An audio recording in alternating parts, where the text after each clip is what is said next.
I just want to acknowledge everyone who is an ideator. Like, you can feel really disorganized. You can feel like you're not going to be a good CEO or founder. You can feel like you're not a good leader. You can feel all over the place, but you just need to learn how to manage that rush of ideas that comes in before you give it to your team who does not think in the way that you think.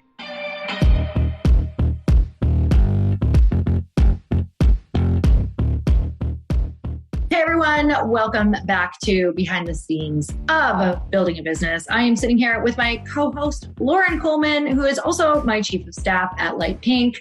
And if you have not heard any of these episodes yet, we are talking all about what it looks like in real time every single week to be building a brand new business, to be building a startup, all of the wins, all of the challenges. And, I think the cool thing, Lauren, is that we are super challenged every single week, especially in this industry right now with manufacturing, with supply chain, with alcohol, with beverage, all areas that we were told would be challenging because of licensing and just holdups and just the state of the world right now. But I'm not really sure that we knew.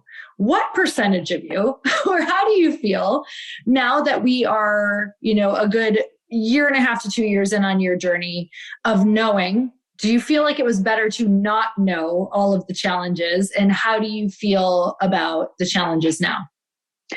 Definitely think it's better not knowing all the challenges because you will definitely question why you're in it every single day.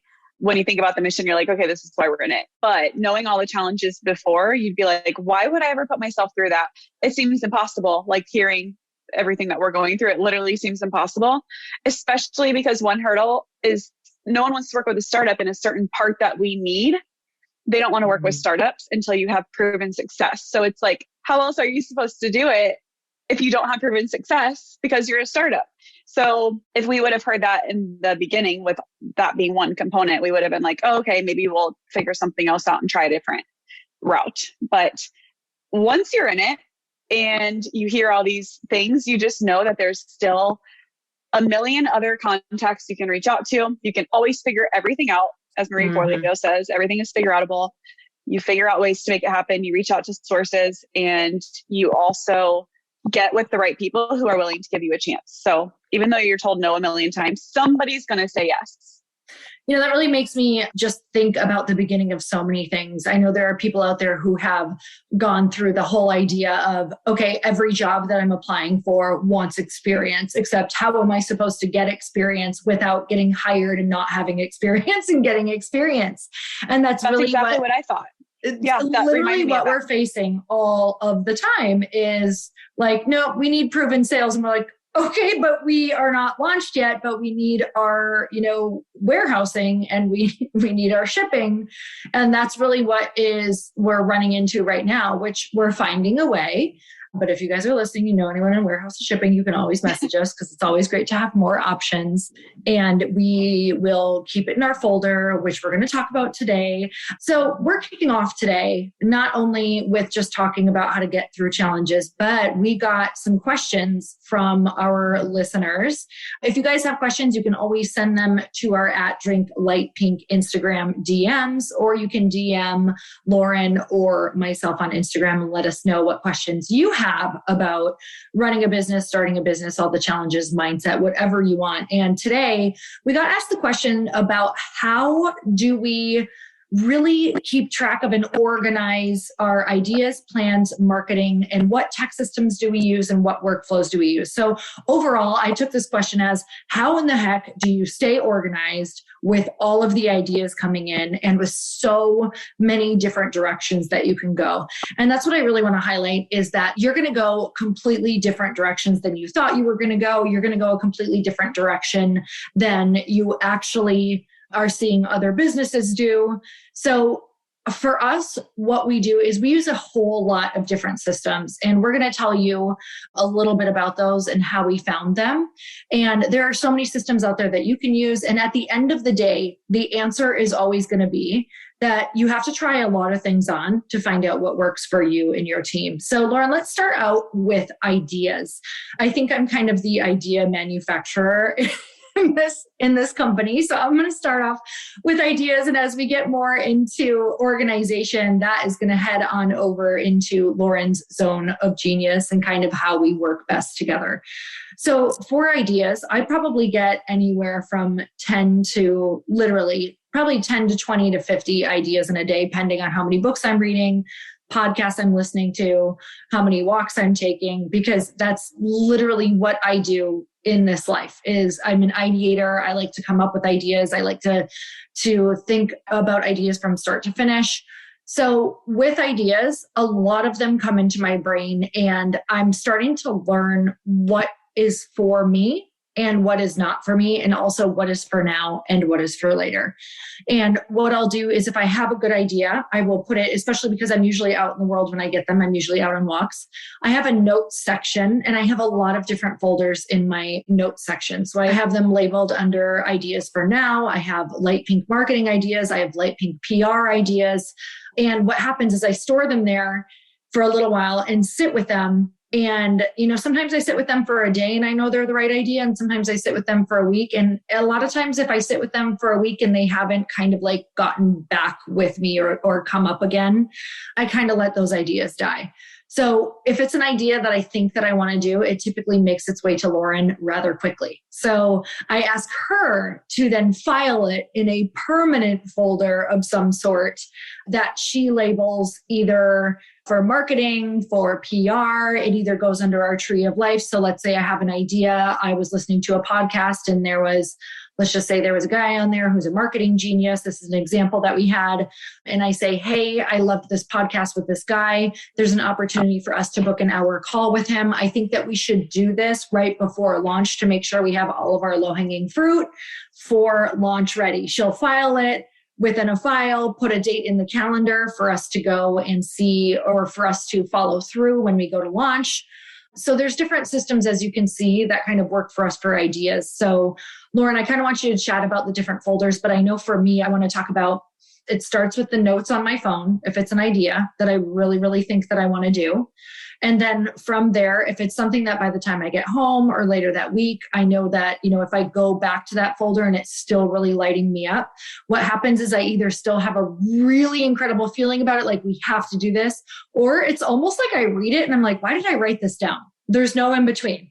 I'll be like, oh, that's not for now. That was just like I was in the moment listening to it. It felt really good. And so then I'll delete. And then as far as people that I hear or think about who could be allies, who we could work with, who could be future investors, who could be maybe someone like a social media partner, an influencer, we will put them on something that we call a tree of life. So a tree of life is anybody who has said that they will help us out in the future. We'll write their name down and say with notes exactly what they said they would help us with. So it'll be their name. Help me, Lauren. It's their name. It's like what they said they would help us with, and then notes on exactly all the details of the conversation. Mm-hmm. And their contact info, the date we talked to them, dates maybe we want to talk to them in the future, promises they made. Yeah, I love that. Promises they made. So especially for people who have a podcast, or if you are helping out a lot of people, let's just say that you're someone who likes to add a lot of value to people and you're like, hey, I'm going to share your stuff when you launch. And they say back to you, thank you so much for sharing my, stuff when I was launching this course. If there's anything for you that you want shared when it comes out, I'd love to do it. How many times do we say, oh my gosh, thank you, but never write it down? So we have all of these people who have said that. It's kind of like, oh, well, we're definitely going to have a favor to ask you. So we're going to put that in our tree of life so that we can circle back when we need that favor when we're at launch. I also keep a running list for ideas, whether that is plans for marketing or whether that is people that I want to work with in the future, whatever that looks like. Keep a list as well. I like to write things down, actually physically write them. So I keep a notebook and my list says now, and then I have a list that says later. And I try not to ever let my now list get longer than sometimes it has 3 things. Sometimes it has maximum 10 as long as they're easy. But my later list is extremely long and it keeps growing, but it's there and it makes me feel really good. And for me, the later list is just things I like to write out and I go through and see what things need to go to Lauren. If they're really, really important, I give them to Lauren. If I'm still marinating on the later list, because I'm just not sure, but I like these ideas, then it's going to stay on the later list until I know it's a for sure thing. And it goes to Lauren's list of things that I might want to do later. So Lauren's probably like, oh my God, you don't even give me all the lists. This is crazy. That's how much I'm like, no. Hold back the crazy. Like, you don't need to tell your whole team that these are the things you're doing yet. Because if you're listening and you're an ideator, you know that you have hundreds of things that you want to be doing, and just giving yourself some time before you give it to your team. Because trust me, I have absolutely overwhelmed my team in the past by not doing this, by not sitting with it. And every time I would have an idea, I would just shoot off texts every single day while listening to a podcast. And it would just overwhelm them because they're integrators, and they'd be like, well, number one, I'm not going to have the energy to do all these things. Number two, like, this is really, really overwhelming. And you just said this, and now we're talking about this. I just want to acknowledge everyone who is an ideator. Like, you can feel really disorganized. You can feel like you're not going to be a good CEO or founder. You can feel like you're not a good leader. You can feel all over the place, but you just need to learn how to manage that rush of ideas that comes in before you give it to your team who does not think in the way that you think. So just learning how to manage that has been really important for me. So that's what I do for my ideas, plans, and marketing. As you can hear, a lot of the things that I do go to Lauren. So this is going to be huge for people who think they have to do this all on their own and be organized. I am not super organized. I've had to learn how to be that. And I also have to surround myself really closely with people who are, especially one person in my life. We can really get on the workflow and get organized. And that is Lauren. So Lauren, I would love to hear, when it comes to ideas, plans, and marketing, how you either then take that, but then also manage everything that you are doing as well. Because truly, I do think your superpower strength is really project management and pushing things through, like getting things done. Okay. So I love getting all the ideas and the tasks from you that I can then put into systems and check things off or give them to somebody else. So that is where it works very well with our workflow, because nothing really feels overwhelming to me because I have systems already in place that work for me. And one thing that we have is for you to give me the information. Sometimes you text me or email it over to me, but we also have a to-do tracker that we share. It's just in a Google Doc. And if I have things that I need to ask you further information on or get your follow-up or feedback on, we share that tracker. So that's an easy extra way for us to communicate that we love and it works. But also sometimes it gets to be like 2 pages long. And then sometimes your brain's like, okay, I don't even want to look at that right now. Like, just tell me the main things that need to be done today. So we also found a system of having your folders be flagged or having your email be flagged. So, and I'll get to the organization part, but just for like the ways that we work best together is the tracker and then emails. So anything that is urgent that you need to look at in 24 to 48 hours, we put a little red flag on. You'll go through the email, get back to the person or give me an answer of what we need to do. So that's our best way of communicating, aside from text as well, just so it doesn't get too hectic to take you out of your zone of thinking and getting creative with me pinging you throughout the day at any random time. And keeping it just like in one section with everything that we need to go over. So it's all in one place of questions and answers. So as far as systems, I love using Google Drive, Google Sheets, Docs, everything in there, because I've tried Asana, I've tried ClickUp, and it seemed to be that I was putting way too much time into working the actual system, that it was taking away from getting actual work done. So when Lori sends over something, it depends on what it is. If it's for now or for later. If it's for now, I'll usually just put it on. If you go in Google, you can see there's tasks in your like email over to the right. There's a little thing for tasks, and you can start creating tasks. You can assign dates to them. You can add details. You can even link it to certain emails. So if Lori sends me something, I'll just create a task. You can create folders for those tasks.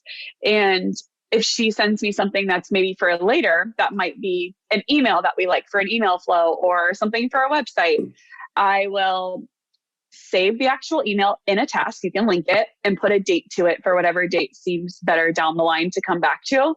So I know it's there. It'll remind me when it needs to happen. It's out of my brain and her brain for later.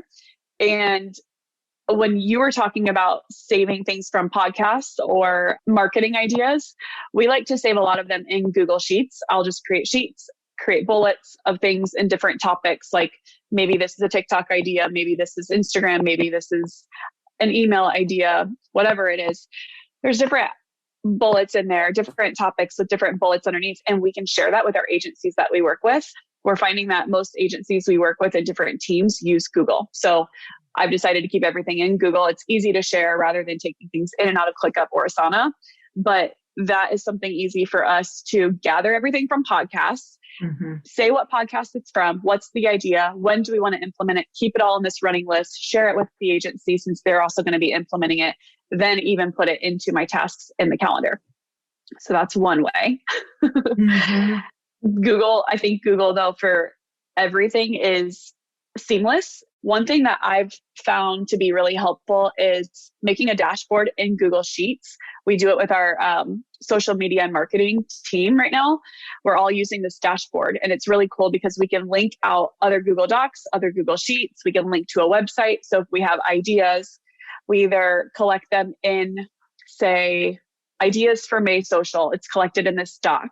And then we even plan out social in a Google Sheet in May. So everything is linked into this dashboard with tabs at the bottom. So it could be investors, social media, PR, whatever it is.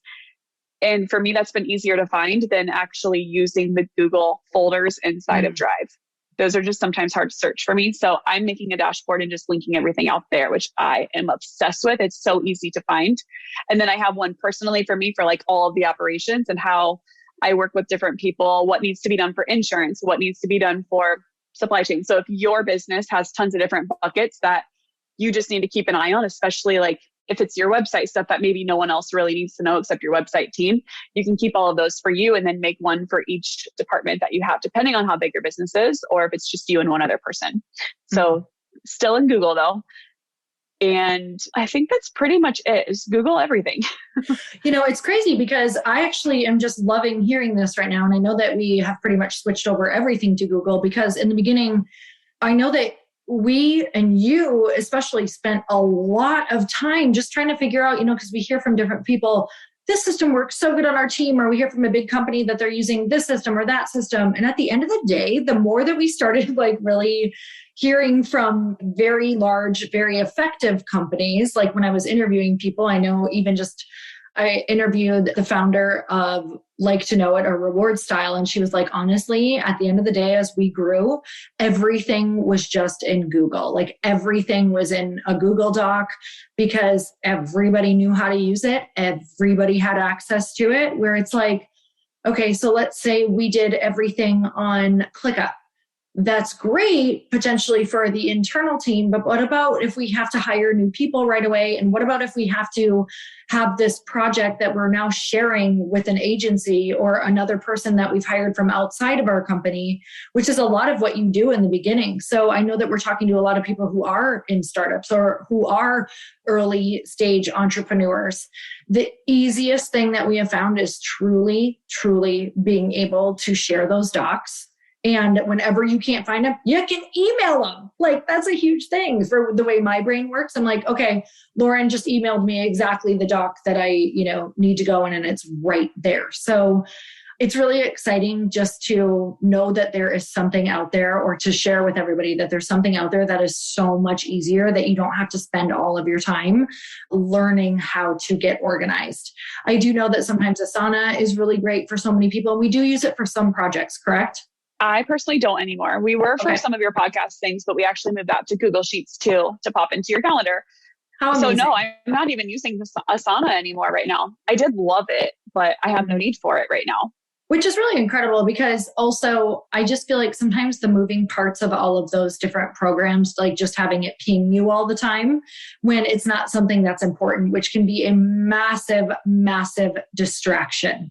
I don't know about you, but once in a while when I'm in like software like that, I'll get all of these notifications that aren't for you, but you don't want to necessarily miss them. So I actually like Google because it does train you to go and look at when it's important. So you're actually like kind of scheduling that into your schedule, like learning to make sure you go and look at it.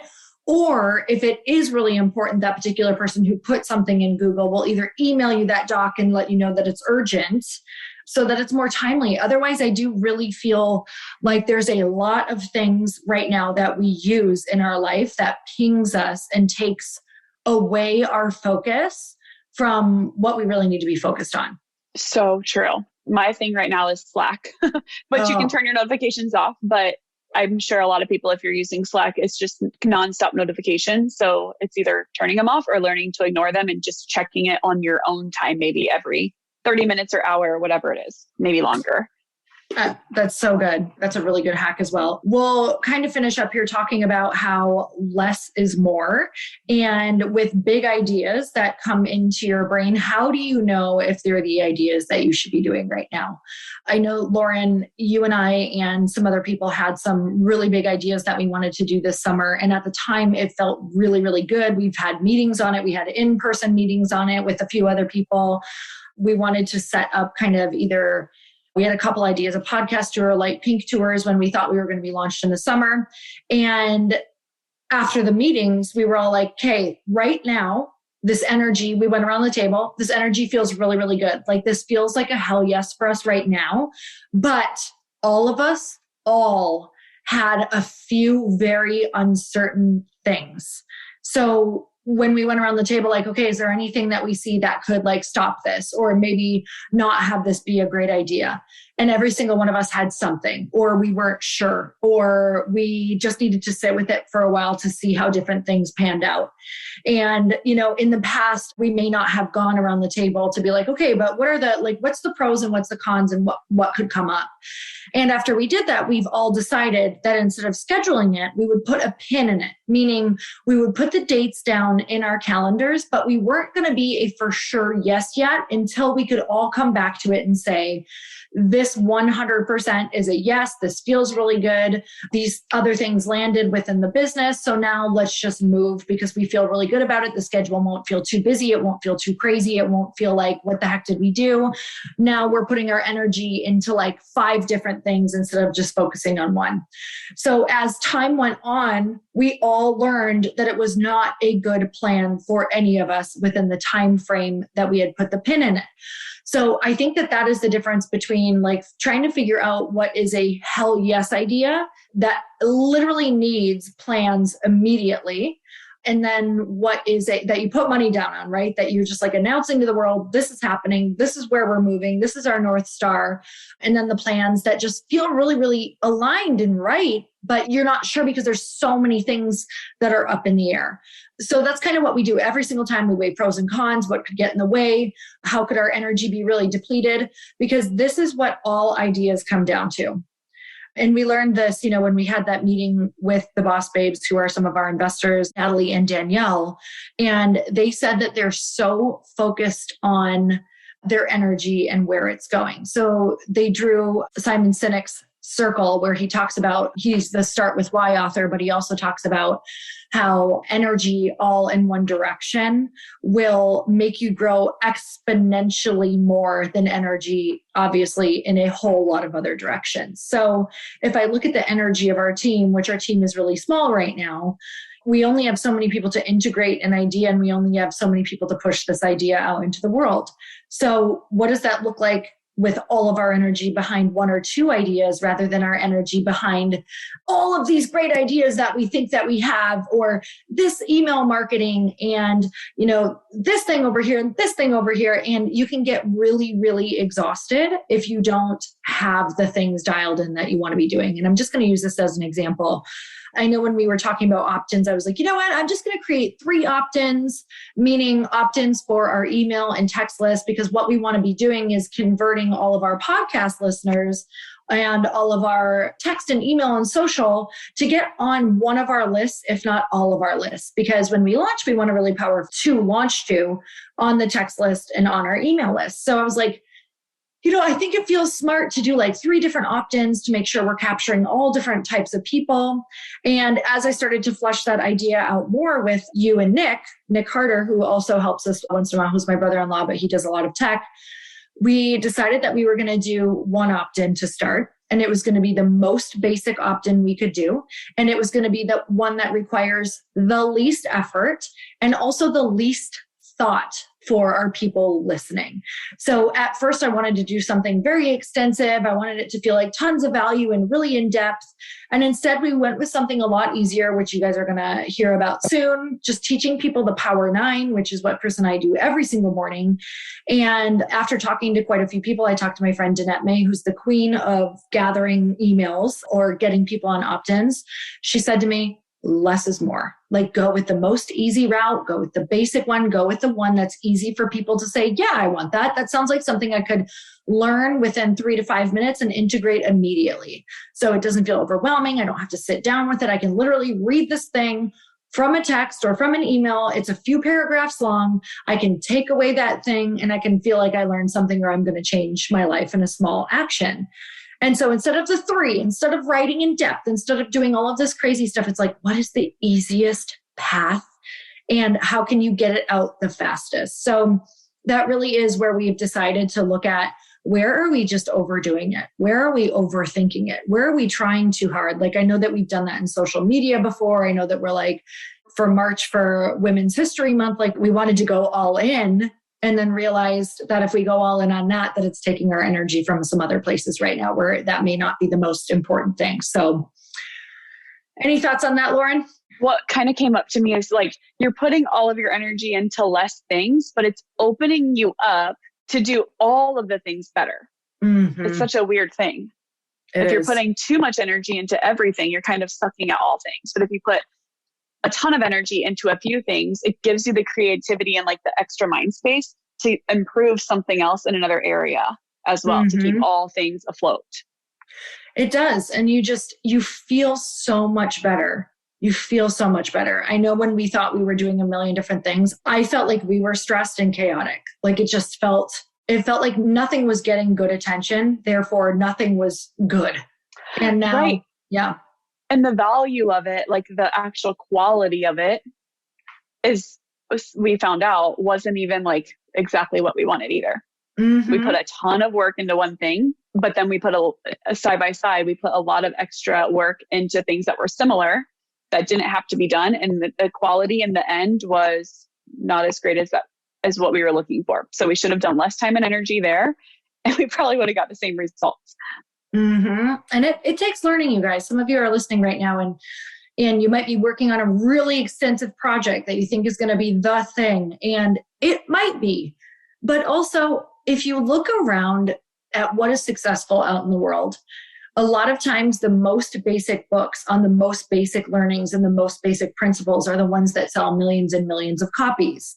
When you look at sometimes maybe let's talk about products that work. A lot of times they start with one product and their message is just so dialed in on that one product that all their energy and all their marketing is going towards that one thing. And they're just talking about that thing all day long, finding their people, going deep with it. There's many ways to be successful, but depending on your team size and depending on how you work and depending on your energy, like for us, I know that we are so grateful right now that we have 2 SKUs that are just the same message, meaning we've got a non-alc and we've got our rosé spritz. So it's like, here's our message. We are a better tasting rosé spritz or a non-alcoholic rosé. It's just what we do. This is the message that we're going to get out there. We don't have to talk about a million different flavors. We're not trying to like put other things under that category right now. It's just one dialed in message that we're working on. So, all right, guys, we're so grateful for you. And if you have, again, any questions that you want us to talk about on the podcast, we'd love to answer them. It's helping us so much to know what you're interested in. Lauren, any last thoughts before we go? Less is more for sure, even as a consumer. So don't think that you're not being as productive if you're not thinking about a million new things and doing a million new things and going really, really in depth, because your consumer probably wants something that's not going to take them long to read, figure out, understand, or save for later. So put it out there, be less, because it's probably going to actually get picked up and into the hands of people rather than sitting on their to-do list to do later because it's a little bit too complex. Mm-hmm. Totally. So easy to think that we have to be all things and sound super smart. And that's just not the stuff that typically hits. So that's freeing in and of itself. Okay, you guys, we're so grateful for you. And we will see you next week. Bye, everyone. Bye.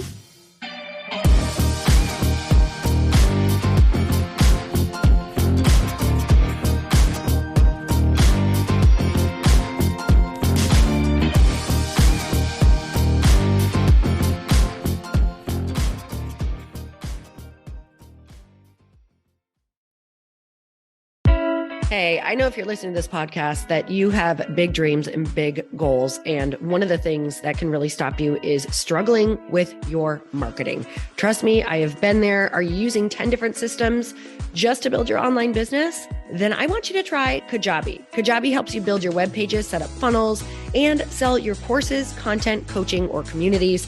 You've been hearing me talk a lot about funnels on this podcast and the importance of your email list. You can get a free trial at kajabi.com. That's Kajabi.com. I've talked about Kajabi before, but here's something that's super cool and new. They just rolled out an AI assistant for creating your online course curriculum. And this means you just type in a topic that you want to create on a course or webinar and bam, it just generates a sample outline for you. It takes a ton of the hard work away.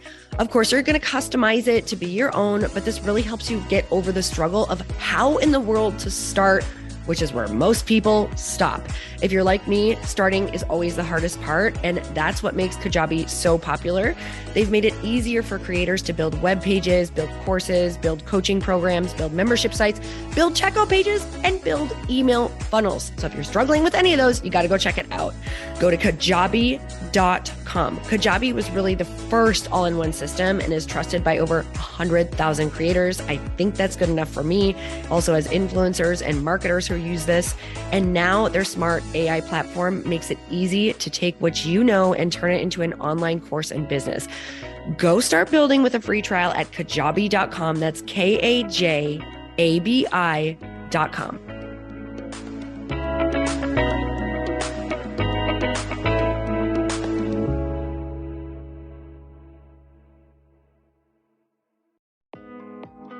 Hey, thanks for listening to the podcast. And I want to make sure that you have my phone number, and I'm not kidding.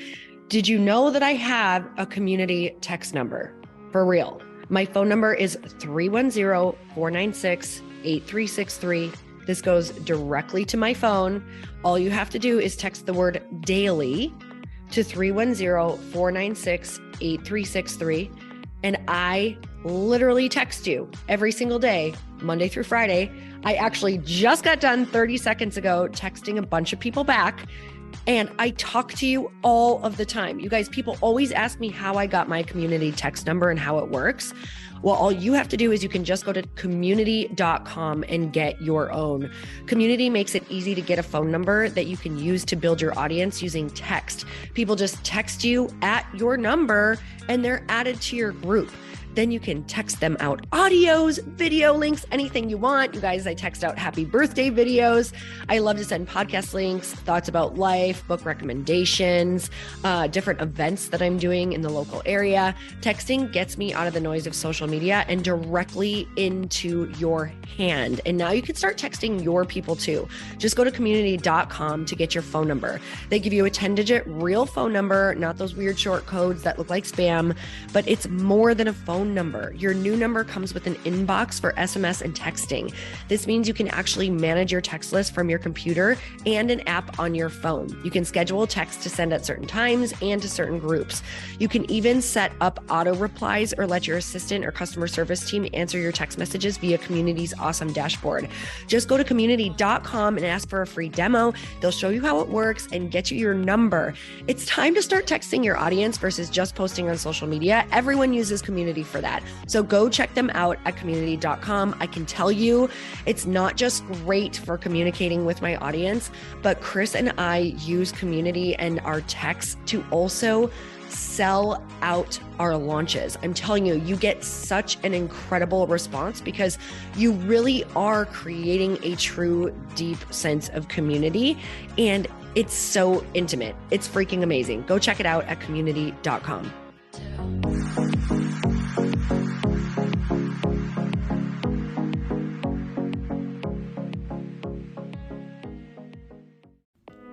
Hey all, I'm so excited to share with you, Earn Your Happy is now part of Growth Day Podcast Network. A bunch of us are coming together to bring more growth to the world and support shows and brands that we truly believe in.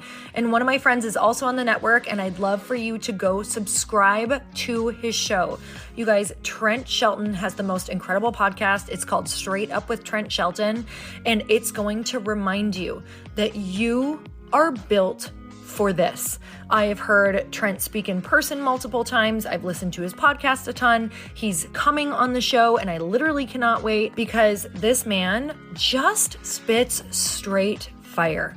It is like truth that goes to your core and makes you take action right away. If you want one of those podcasts that when you're just out on a walk, you can't help but want to start running and run through a wall in your life, this is the show to go listen to. So you guys make sure that you go subscribe to the show, Straight Up with Trent Shelton. You're going to love it.